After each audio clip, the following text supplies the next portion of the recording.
गई अब हमारी सीनियर्स की बारी। नई नई नई ये बातें, नई है जानकारी। आ गई अब हमारी सीनियर्स की बारी। इनके अनुभव से अपनी बदली दुनिया सारी। इनके अनुभव से अपनी बदली दुनिया सारी। दादा दादी नाना नानी करते बातें प्यारी। सुन लो तुम, समझ लो तुम, हाँ सुन लो तुम, समझ लो तुम। सुन लो तुम, समझ लो तुम, बात ये हमारी।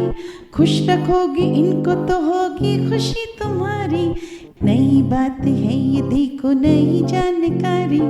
आ गई अब हमारी सीनियर्स की बारी। आइए कुछ पल बैठते हैं बुजुर्गों की छांव में, जो देखी है उनकी आंखों ने जिंदगी के ढेरों अनुभव। उन अनुभवों से अनुभव हम आज लेते हैं। नमस्कार दोस्तों, आप सबका स्वागत है। विज्ञान प्रसार विज्ञान और प्रौद्योगिकी विभाग, भारत सरकार एवं अलगप्पा विश्वविद्यालय कराईकुडू तमिलनाडु के संयुक्त तत्वाधान में वरिष्ठ नागरिकों द्वारा प्रस्तुत एक खास कार्यक्रम श्रृंखला अनुभव में, जिसे आकार दिया है डॉक्टर आर श्रीधर ने और मार्गदर्शन कर रही हैं कार्यक्रम की मेंटोर पूजा मुरादा। साथ ही निर्माता हैं चित्रा शर्मा और जमशेद खान, और जिसे आप सुन पा रहे हैं सामुदायिक रेडियो 90.8 FM 24 पर। और मैं हूं आरजे सनी। और दोस्तों, आज के अनुभव कार्यक्रम का विषय है ऑटोमोबाइल इंडस्ट्री, जिसके बारे में हम पहले भी बात कर चुके हैं। और आज फिर हमने आमंत्रित किया है इस विषय पर बात करने के लिए सीनियर ऑटोमोबाइल इंजीनियर विनय जी को। और आपको मैं इनके बारे में बताना चाहूँगा कि इन्होंने 1967 में बीई मैकेनिकल कंप्लीट किया है औरंगाबाद से, और साथ ही 1969 में इन्होंने मास्टर ऑफ इंजीनियरिंग की है लिवरपूल यूके से। तो दोस्तों, काफ़ी इस फील्ड का एक्सपीरियंस रखते हैं और कई सारे अवार्ड से इन्हें सम्मानित किया गया है। 1992 में automobile engineering of the year award इन्हें दिया गया था, और साल 2019 में लाइफ टाइम अचीवमेंट अवार्ड दिया गया था, सोसाइटी ऑफ ऑटोमोटिव इंजीनियर की तर्ज पे दिया गया था। और ये जो अवार्ड था, ये इंडियन ऑटोमोबाइल इंडस्ट्री में उनके योगदान को देखते हुए दिया गया था। तो आइए दोस्तों, आप सबको मिलवाते हैं। इस वक्त हमारे आज के इस कार्यक्रम में उपस्थित हो चुके हैं सीनियर ऑटोमोबाइल इंजीनियर विनय जी। स्वागत है सर आपका सामुदायिक रेडियो 90.8 FM 24 पर। धन्यवाद, नमस्कार सभी को जी। सर, ऑटोमोबाइल इंडस्ट्री के बारे में जैसे कि आज हम बात कर रहे हैं, तो अभी जो बच्चे इंजीनियरिंग कर रहे हैं या जो इस इंडस्ट्री में रुचि रखते हैं और आगे चल कर के इंजीनियरिंग अपनी कंप्लीट करके ऑटोमोबाइल इंडस्ट्री में इस क्षेत्र में काम करना चाहते हैं, तो उनके लिए क्या लर्निंग पैटर्न होना चाहिए शुरुआत से? बहुत अच्छा प्रश्न किया है आपने। ये बहुत ही रेलेवेंट है और इसके ऊपर हमें ध्यान देना जरूरी है। वो क्या है कि जैसे मैंने बताया कि हमारे समय में हम लोग जो है तो उसमें काफी फुल्ली इन्वॉल्व रहते थे डिजाइन डेवलपमेंट में फिजिकली जी। मैंने अपने जो शॉप फ्लोर बोलते देते हैं ना, इंडस्ट्री के अंदर होता है जहाँ पर ये काम होता है फैक्ट्री में, तो वहां पर हमारा फिजिकल इन्वॉल्वमेंट था। हम हमारे हाथ से काम करते थे, देखते थे, चेक करते थे, टेस्ट करते थे, सभी चीज हम फील करते थे हर जी। पर ये जब से कंप्यूटर का जब से हुआ है तो लोग सब ये ऑफिस के लोग बन गए, इंजीनियर्स पूरे जी। ये है तो पूरे इनके सॉफ्टवेयर अवेलेबल होते हैं, इसमें वो डेटा इनपुट करते हैं, डेटा आउटपुट करते हैं, डिजाइन देखते हैं। तो इन लोगों का जो इंटरैक्शन है प्रोडक्ट के साथ में, इसको हाथ लगना चाहिए, इन्होंने हाथ मैले होना चाहिए, देखना चाहिए, चलाना चाहिए, कुछ डिजाइन करना चाहिए जी। तो ये इसमें इनकी जरा लैकिंग हो गई है। ये सब लोग जो बन गए हैं, जो सब अभी तो लैपटॉप के ऊपर डिजाइन करते हैं और वो डिजाइन जो भी करेंगे वो उनको उसमें जो प्रैक्टिकल अनुभव कुछ जाता है, तो वो डिजाइन जो होता है तो वहां पे उसमें काफी दिक्कतें आती है ऐसे डिजाइन के अंदर जी। हालांकि समय कम लगता है डिजाइन करने, पर ये जो है तो इसको डिबगिंग के अंदर और उसको पूरा ठीक करने में समय जाता है। तो इन बच्चों को जो है, जो नए कॉलेज से आते हैं, ये सब कंप्यूटर के अंदर स्पेशलाइज कर लेते हैं। पर जिस हिसाब से इन्होंने पढ़ाई की है और जिस हिसाब से ये काम करने जाते हैं तो ये रिजल्ट दे नहीं पाते हैं जल्दी से।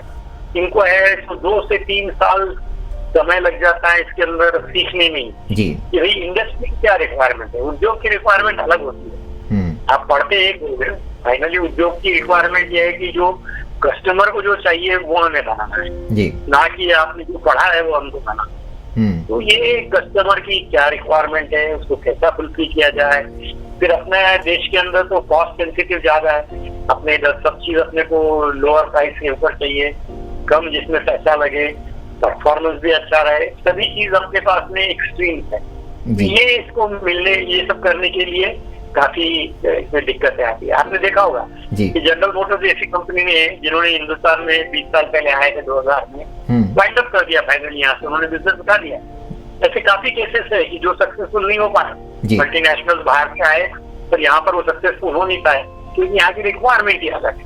तो यहाँ पर जो दिक्कत आती है कि आजकल के जो बच्चे कॉलेज से निकलते हैं वो immediately they are not able to deliver, उनको वो नहीं कर सकते हैं काम, उनको टाइम लगता है। ये सोचते हुए ये सोसाइटी ऑफ ऑटोमोटिव इंजीनियर्स है, ये वर्ल्ड वाइड बॉडी है जिसका हेडक्वार्टर अमेरिका में है और हिंदुस्तान का चैप्टर है तो सबसे बड़ा चैप्टर है, 30वां चैप्टर होता है इसके अंदर।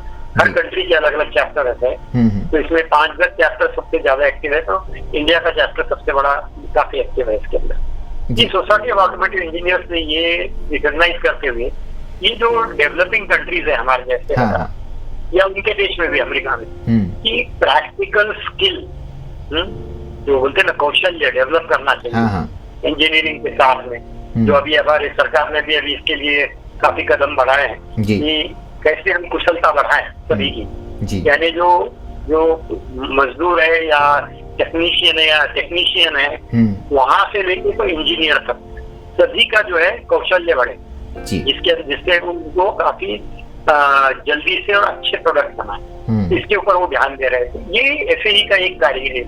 तो एक बाहा बोल के कंपटीशन है, बाहा BA लिखते हैं तो है बाहा, स्टाइलिश वर्ड है। तो ये बाहा कंपटीशन ये सोसाइटी ऑफ ऑटोमोटिव इंजीनियर्स ने 2007 के अंदर भारत में लाया जी। तो इसमें करना क्या होता है कि इंजीनियरिंग कॉलेज के जो तीसरे और चौथे वर्ष के जो विद्यार्थी हैं उनको एक टीम बनानी होती है, 20-25 बच्चों की एक टीम बनती है और एक गाड़ी कैसी बनानी है, उसके क्या स्पेसिफिकेशन है, ये उनको दिए जाते हैं जी। अब ये बच्चों ने गाड़ी डिजाइन करनी है, फिजिकली डेवलप करके बनानी है जी, और इसको टेस्ट करके इसकी डिजाइन रिपोर्ट बनाकर हमें कंपटीशन है। ये कंपटीशन इंदौर में होता है और चंडीगढ़ में होता है, इसमें रोहतक में भी हुआ था और बैंगलोर में शुरू होने वाला है। तो करीब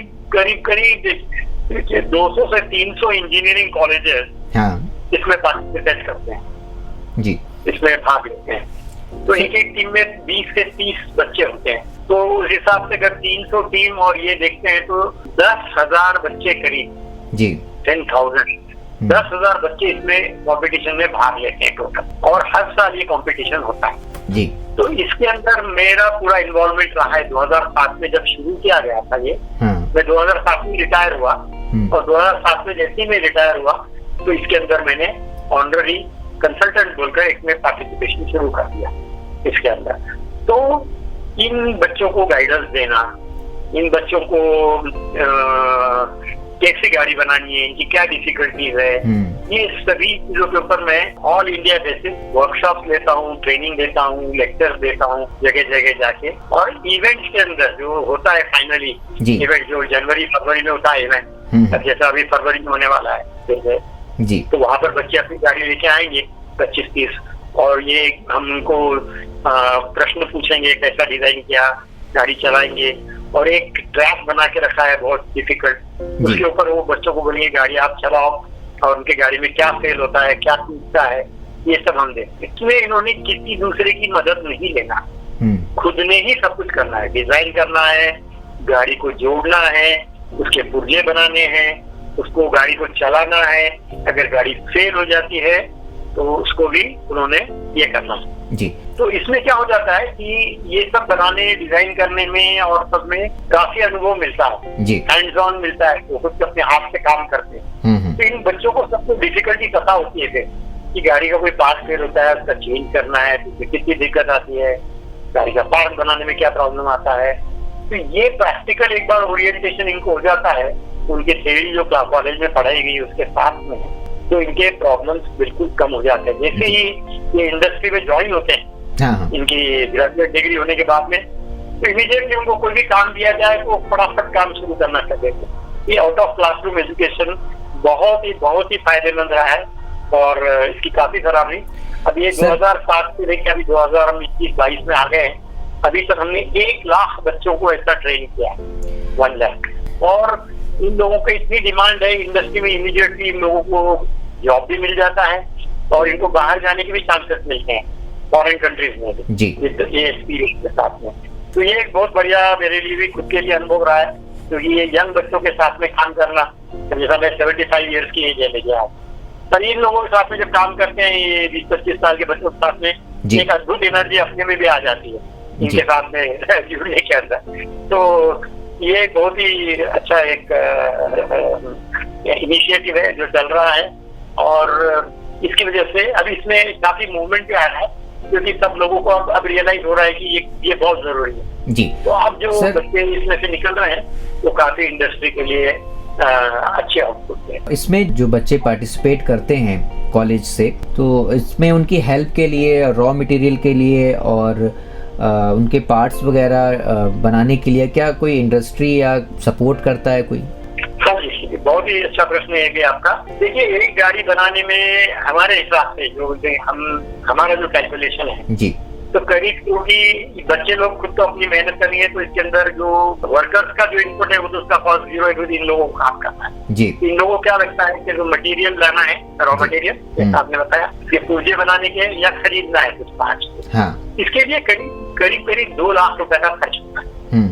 अभी इसमें कहता है कि कुछ कॉलेजेस जिनके पास में फंड्स हैं, वो कॉलेजेस इनको स्पॉन्सर करते हैं, इनको पैसा देते हैं। दूसरा ऐसा है कि इंडस्ट्री, सपोज कोई इंडस्ट्री है, ऑटोमोबाइल इंडस्ट्री, और वो सपोर्ट करना चाहती है और वो कहती है कि ठीक है, हम आपको 1 लाख रुपया देंगे स्पॉन्सरशिप, और आपको आपके गाड़ी के ऊपर हम अपना नाम लिखेंगे, हमने आपको स्पॉन्सर किया, उसमें हमें कोई हरकत नहीं है, तो अपना नाम लिख देते हैं, sponsored by so and so industry, तो वो उनको पैसा देते हैं। Second method of funding.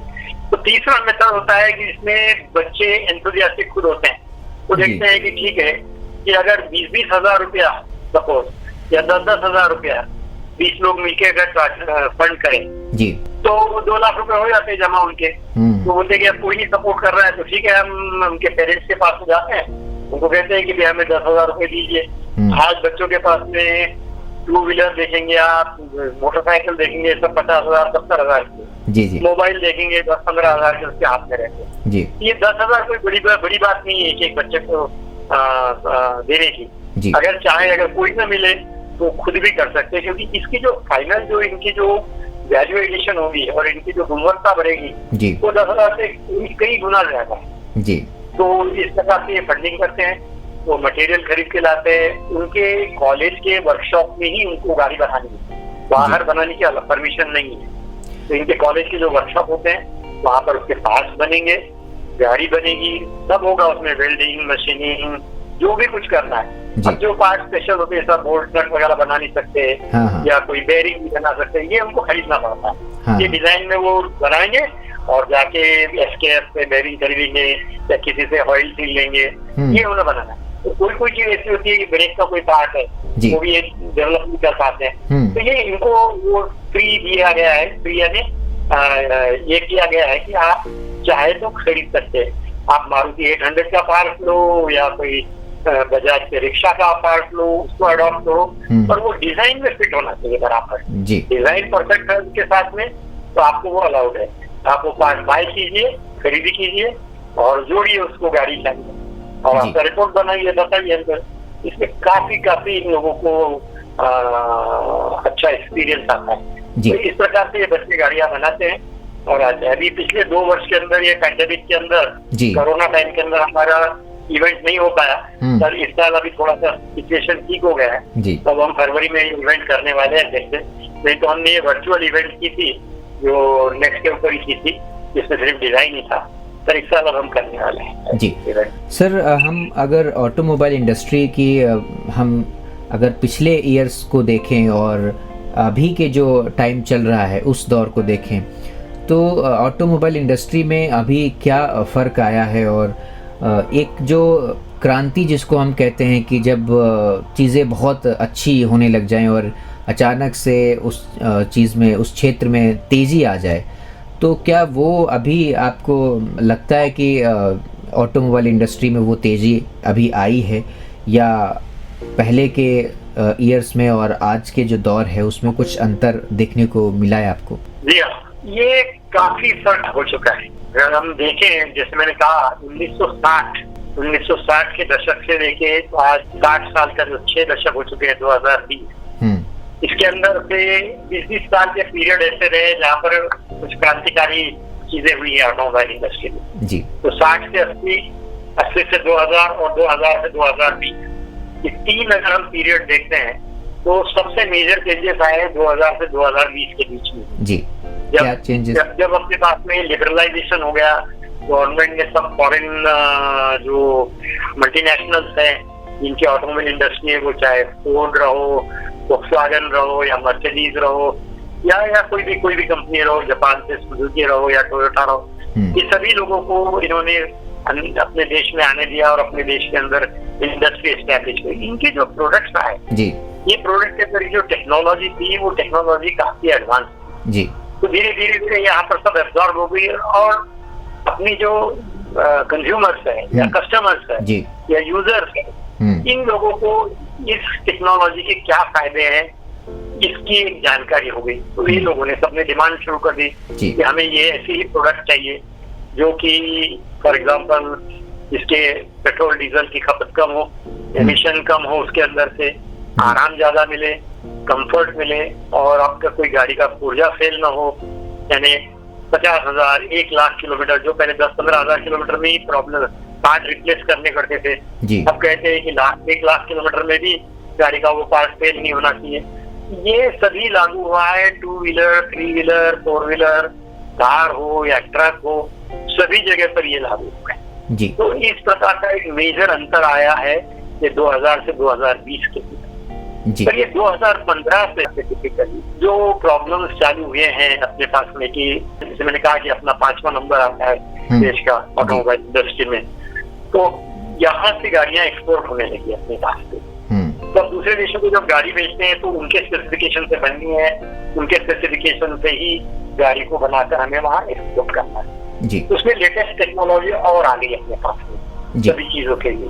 जैसे अपने भारत के जो नॉर्म्स है एमिशन के, BS3, BS4, BS5, BS6 पे जो चल रहा है अभी, ये सभी चीजें अपने पास में ऑलरेडी इंडस्ट्री जी। और बाद में जब ये एमिशन का और अपने पास में जो प्रॉब्लम आया है ग्रीन हाउस जो गैसेस हैं जी, तो बोलते हैं ना हमारे पास में जो एमिशंस बढ़ रहे हैं, CO2 एमिशन, CO एमिशन और डीजल में से जो पार्टिकुलेट एमिशन कार्बन का होता है जी, जिससे स्मॉग तैयार होती है और सब हेल्थ के प्रॉब्लम्स हो रहे हैं।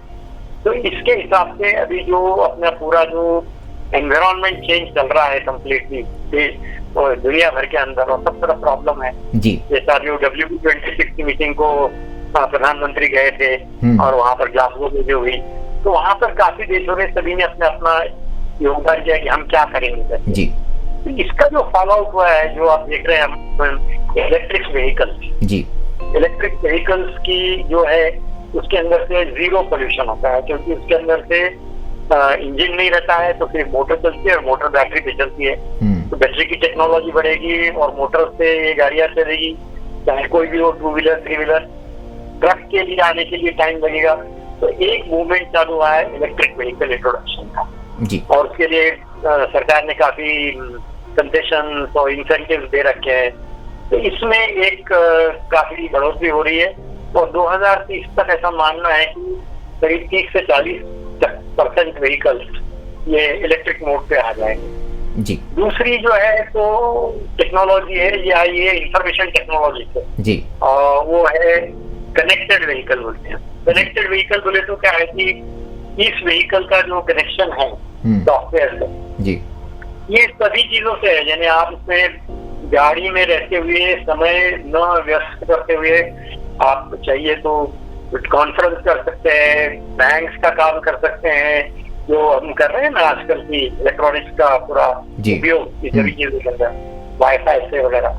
तो ये कनेक्टेड व्हीकल्स की टेक्नोलॉजी है जिसके अंदर काफी सेफ्टी फीचर्स भी कंप्लीट है, जिसके अंदर वो बोलते हैं इसको ना एडास सिस्टम्स बोलते हैं जी। तो driver assist, advance driver assist system, जिसके अंदर काफी सारे फंक्शन इलेक्ट्रॉनिक्स पे होते हैं, तो उसमें सेफ्टी बढ़ जाती है।